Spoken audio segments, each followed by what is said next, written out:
Huh. This game any good?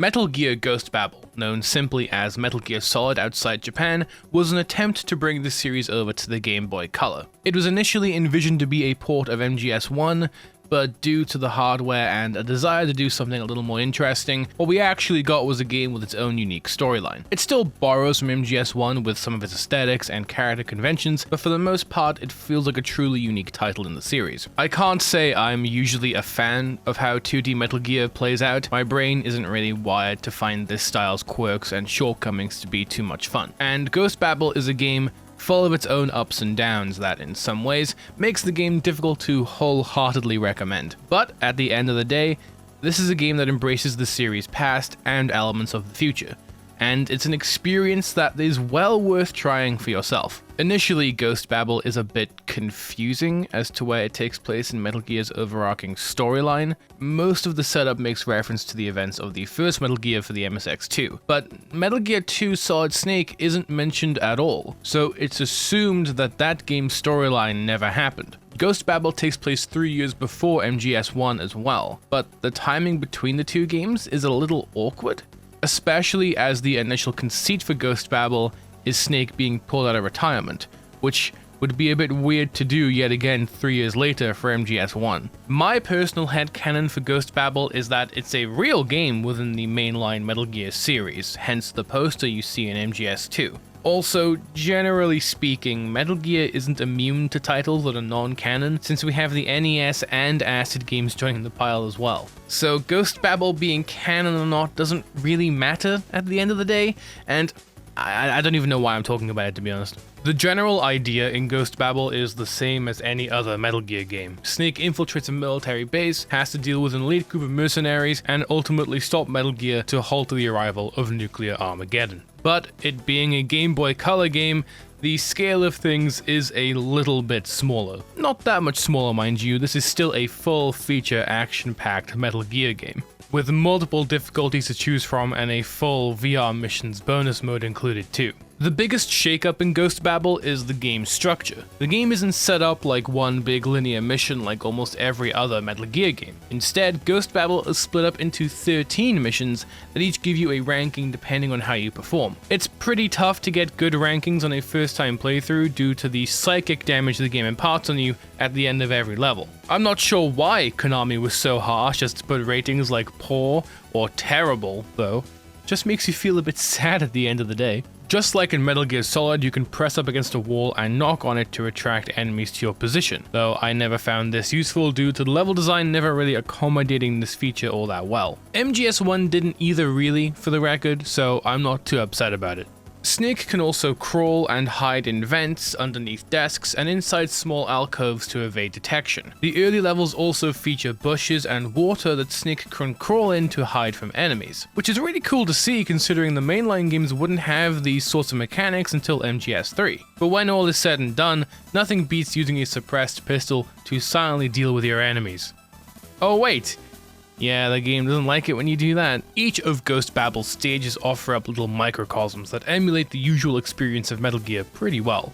Some stages are simple get from point A to point B style missions, while others throw in some nasty puzzles you need to deal with, like getting past laser grids with careful timing, or dealing with a field of claymore mines, which really isn't hard to deal with, you just crawl over them like you do in any other game in the series. It is impressive how each level brings something wholly unique to the table though.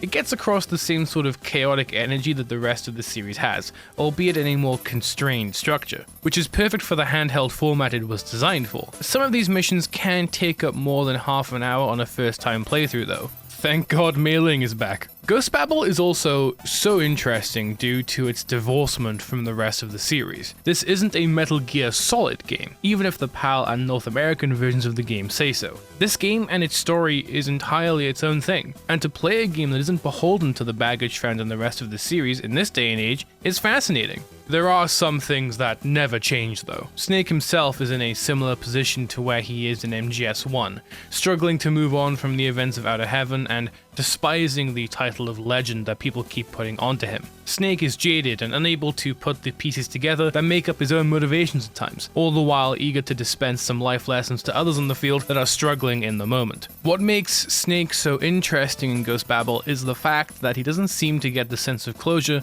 that Metal Gear 2 Solid Snake gives him. He struggles to understand why Outer Heaven happened the way it did, and seems to be a little more of a depressed character in general because of this. It's also funny to see how the game recontextualizes Outer Heaven and what really happened there, especially these days when we have an entire saga dedicated to the rise and eventual fall of Big Boss now. Ghost Babel is a weird game though because of how much it sort of tries to borrow from Metal Gear Solid. Snake's design is the same in this game as it is in MGS1 for example, but this suit was designed for Shadow Moses and purposely made to support Snake in a freezing cold environment. But Ghost Babel takes place in Africa, which is almost certainly warmer than an island off the coast of Alaska.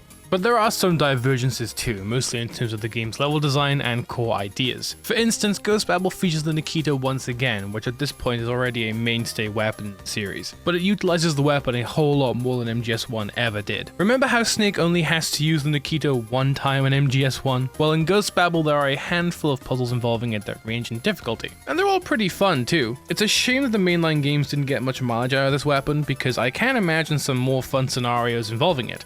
But I guess that is what VR missions are for at the end of the day. Ghost Babel's controls are surprisingly smooth, with Snake able to run and switch directions with ease, and the transition to all 8 directions feels great. It makes navigating the environment and just slipping past enemies feel awesome when pulled off correctly. Considering the core of the stealth design in this game is almost entirely based around careful positioning and knowing exactly when to slip through a gap in an enemy patrol, the movement needs to feel good and be reliable. Unfortunately, crawling becomes used far less actively as the game progresses, to the point where the only times crawling becomes useful is for traversing vents or hiding under the occasional desk. Snake also has to crawl over noisy floor grids to avoid making sound, but none of these moments are as cool as what the earlier stages do. I also kind of wish crawling could be used to evade certain attacks. For instance, it'd be neat if missiles could be avoided by ducking underneath them, or maybe you could dodge the initial shots from enemies by crawling and then getting back up. It'd be a cool way to deal with some of the game's more annoying moments. And speaking of annoying moments, alert phases are probably where the game annoyed me the most, I'd say. And that's simply because of how much time they take up once you have been caught. From the time you've been caught to clearing the alert, it's usually a minimum of around 20 seconds.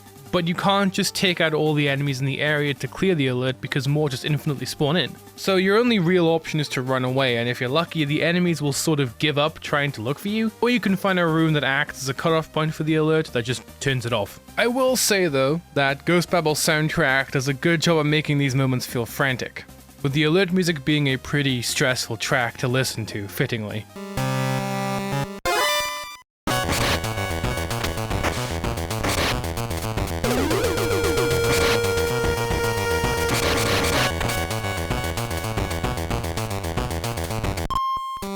Otherwise, the music is on par with the rest of the series in terms of offering up some chill stealth ambience. Ghost Babel's main issues are when it has ideas that don't really suit its handheld premise. Ideally, most missions should take upwards of 20 minutes to complete, but there are exceptions on a first-time playthrough that could have you taking upwards of an hour to beat them. The conveyor belt mission is the most infamous example of this, a level based entirely on trial and error and collecting items that gate progression in awkward ways. Then there's the mission where Snake has to destroy certain pillars to bring down a power plant. These pillars are in randomized locations throughout the level's various rooms and floors, and since there's no map displaying the whole level in Ghost Babel, I found it nearly impossible to navigate, and this resulted in this mission taking almost 2 hours to beat, and that's just not very fun. I suppose the other issue I have with this game are the boss fights. I have never been a fan of 2D Metal Gear boss fights because they tend to feel a bit clumsy and one note. You usually just use the one weapon that the boss is vulnerable against and just spam it a few times while avoiding poorly telegraphed attacks that, in my opinion, are not very fun to learn at all.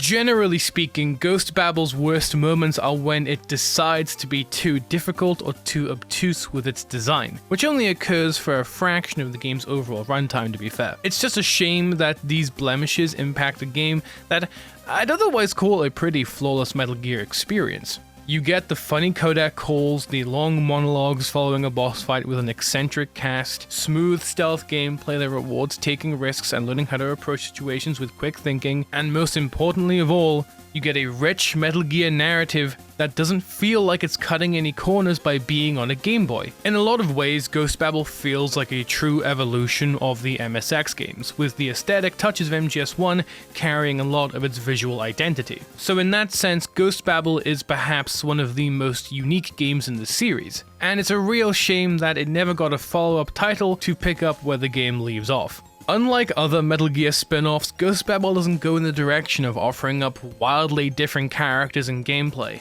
It's more like an alternate universe look at where Metal Gear could have gone. And I think the idea of Ghost Babel spinning off into its own unique timeline of cool games would have been neat to see. Ghost Babel is still a blast to play through though, especially with the modern climate of Metal Gear being a bit weird at the moment. I don't really have much faith that Konami will be able to bring this series back in a way that matters, so going back and playing the games I missed along the way is a nice way to revisit Metal Gear. And if you haven't played Ghost Babel either yet, I really do recommend giving it a shot.